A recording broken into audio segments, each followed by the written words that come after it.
Want to talk the issues, that's fine. Put a group together, small group, and we'll go ahead and do that.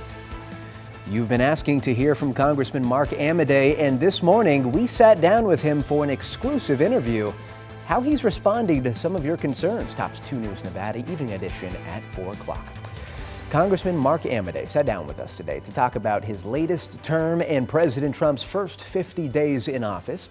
I asked him about recent protests outside his office and his thoughts about the Trump administration firing federal employees in an interview you'll see only on 2 News Nevada.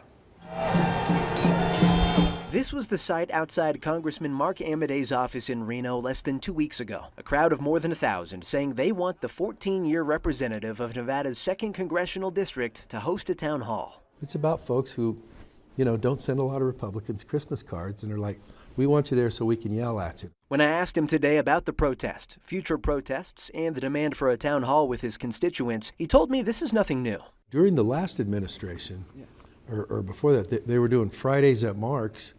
And so I assume we're going to kind of do the same thing now that I'm still a Republican and there's a Republican administration. The protesters told us they have concerns with the Trump administration and the Department of Government Efficiency cutting down on federal programs, leaving some Nevadans jobless, like Chelsea Milburn, who was fired from the Department of Education, and former 2 News Nevada reporter Chris Buckley, who was fired from the U.S. Forest Service. Congressman Amodei says people like them have reached out to his office for help, and he says people in similar situations should continue to do so. We're running that stuff down in individual instances especially and asking for, hey, what's the deal there? And by the way, if it needs to be reversed, then saying, we want you to reverse that. Congressman Amodei agrees the Trump administration and DOJ should take a look at ways to cut down on the national deficit, and he agrees some of those cuts may be necessary in Nevada. I think it's a very healthy thing to always look and say, hey, are we making the best use of the resources we have? He says his approach likely would have come at a slower pace, on a smaller scale compared to President Trump, but he's not surprised by the speed and magnitude of the president's actions. I think you should take a scalpel rather than a sledgehammer. Elections have consequences, and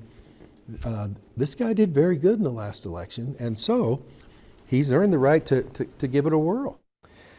During our sit-down with Congressman Amodei, we also discussed the tariff fight with Canada and his own personal priorities for Nevadans during this administration.